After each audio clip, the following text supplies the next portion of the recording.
फिर से वरुण मैं चाहूंगी कि आसपास की तस्वीरें दिखाए और जिन लोगों ने हमला किया उनसे आपने बातचीत की है। इसके जरिए मकसद तो साफ हो रहा है, उनका ये कहना है कि हमारी बहू बेटियों का जिस तरह आफ्ताब ने कत्ल किया, हम भी उसको उसी अंजाम तक पहुंचाना चाहते हैं। अब पुलिस के लिए बड़ी चुनौती, क्योंकि इस तरह की मानसिकता से लोग अगर हमला करने चले आएंगे तो फिर स्थिति और ज्यादा खराब और भयावह हो सकती है। कुल कितने लोग थे, ये लोग कहां से आए हैं, इनका क्या मकसद था, कितने दिनों से रेकी कर रहे थे, इसके बारे में मैं चाहूंगी एक बार फिर से विस्तार से जानकारी दीजिए आप।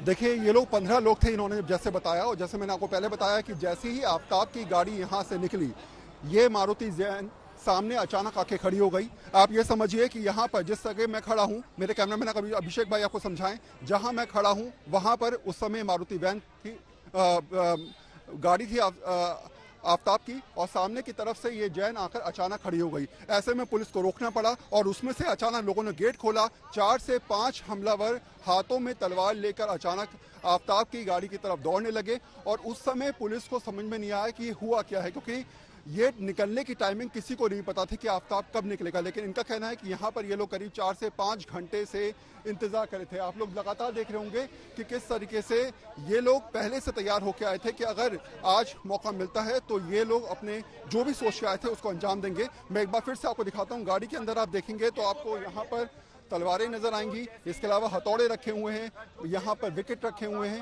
पूरी सुनियोजित तरीके से इन लोगों ने सोचा था कि आज जो है, जो सोच के आए हैं उसको अंजाम देना है। लेकिन फिलहाल अब पुलिस ये जानने में लगी है कि आखिर ये लोग कौन हैं, कहां से आए थे। अभी हमने जिनसे बात की उनका कहना था कि मेरा नाम निर्भय गुजर है और मैं जो हूँ गुड़गांव से आया हूँ, मेरे साथ 15 लोग हैं और हम लोग लगातार जो हैं वो कई घंटों से वॉच कर रहे थे। तो ये तमाम जो बातें हैं वो कितनी सही हैं, कितनी गलत हैं, ये पुलिस अपनी जांच में जरूर जानने की कोशिश करेगी। लेकिन हाँ, ये जरूर है कि चित्रा लोगों में आक्रोश जरूर है, और शायद इस प्रकार के हमले की आशंका को ध्यान में रख के लगातार जो वीडियो कॉन्फ्रेंसिंग है कोर्ट में वो दिल्ली पुलिस कर रही है, क्योंकि वो जानते हैं कि ज्यादा पब्लिक में ले जाने से इस प्रकार के हमले हो सकते हैं। और यहाँ भी FSL में लाने से पहले बाकायदा जो है वो सुरक्षा को चाक चौबंद किया जाता है। ये बात किसी को पता नहीं रहती कि आफ्ताब कितनी देर में यहाँ पर पहुंचेगा और कब यहाँ से निकलेगा। तो यही सारी वजह होती है कि दिल्ली पुलिस इस पूरे तलवार लेकर वहां पर पहुंचे हुए थे, जैसा कि तस्वीरों में लगातार हमारे दर्शक देख रहे हैं वरुण।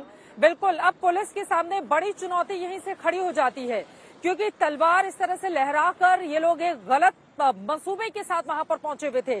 कानून अपना काम कर रहा है, जो आरोपी है वो गिरफ्त में है, उसके खिलाफ सबूत भी इकट्ठा हो गए हैं, हथियार भी बरामद किया जा चुका है। जो श्रद्धा की अंगूठी थी जो उसने अपनी दूसरी गर्लफ्रेंड को दी थी, वो अंगूठी भी पुलिस ने बरामद कर ली है। नार्को टेस्ट की तैयारी है, लेकिन उसके बावजूद भीड़ सड़क पर ही फैसला करने को आमादा है। वरुण, देखिए, निश्चित तौर पे जिस तरीके सबूत इकट्ठे किए जा रहे हैं, चाहे वो वेपन की बरादरी की बात हो, चाहे वो DNA टेस्ट में आगे आने की रिपोर्ट की बात हो, चाहे पॉलीग्राफ टेस्ट की बात की जाए, चाहे नार्को टेस्ट की बात की जाए। नार्को में भी बहुत हद तक चीज़ें क्लियर हो पाएंगी जब नार्को किया जाएगा, लेकिन पॉलीग्राफ टेस्ट लगातार 4 दिन से चल रहा है। ऐसे में पुलिस की तरफ से कोशिश ये है कि जितने साक्ष्यों को अपनी तरफ से इकट्ठा किया जाए, ये आधार तय किया जाए कि किस तरीके से आफ्ताब ने कृत्य किया था, उस कृत्य के आधार पर उसको कहीं ना कहीं सजा दिलवानी है। लेकिन ये पैटर्न क्योंकि न्यायालय में है, कोर्ट देख रहा है, जुडिशियल सिस्टम है, वो सब कुछ फैसला करेगा। लेकिन अगर लोग खुद ही आमदा हो जाएं अपने आप फैसला करने के लिए तो वो गलत है, और शायद यही वजह है कि जिस तरीके से आज हमला किया गया, पुलिस को इस बात का पहले से अंदेशा था कि इस प्रकार की चीजें हो सकती हैं। मैंने पहले भी कहा कि कोर्ट में वीडियो कॉन्फ्रेंसिंग के जरिए आफ्ताब को पेश किया जा रहा था। अगर आप देखेंगे तो ये मारुति जैन जिस तरीके से खड़ी है, हालांकि बहुत हद तक इसके बारे में डिटेल नहीं निकल पा रही है कि किसकी वैन है, जैन है, लेकिन हाँ ये जरूर है कि तैयारी पूरी करके आए थे ये लोग। आप देखेंगे तो नीचे की तरफ काफी हथियार आपको नजर आ रहे होंगे, और साथ में 5 से 7 तलवारें थी, लोग थे पीछे भागे, और पूरी तरीके से इंटेंशन थी। क्योंकि लास्ट में अगर एक विजुअल हमने लोगों ने लिया है कि जब आफ्ताब का गेट खोला गया गाड़ी का, तो उस समय अगर जो कांस्टेबल है वो बंदूक नहीं तानता तो शायद ये लोग अंदर घुस के कुछ भी कर सकते थे। उसने साफ तौर पे कहा कि अगर आपने अंदर आने का प्रयास किया तो मैं फायर कर दूंगा, और इस स्थिति में वो व्यक्ति पीछे की ओर हटा, गेट को बंद किया गया और पुलिस ने आनन फानन में अपनी गाड़ी को दौड़ाया। तो ये स्थिति बनती उस समय नजर आई। 15 से 20 मिनट में पूरी तरीके से प्लानिंग थी। लेकिन हाँ, ये स्पष्ट समझिए कि शायद ये लोग पिछले 4 से 5 घंटे से इंतजार कर रहे थे। ये सोच रहे थे कि जब आफ्ताब की गाड़ी यहाँ से निकलेगी तो उस पर हमला करना है, और जैसे ही बाहर की तरफ जो है वो गाड़ी आई, तुरंत इन्होंने सामने की तरफ जंग अपनी लगाई और उसके बाद हमला करने का प्रयास शुरू कर दिया। जी।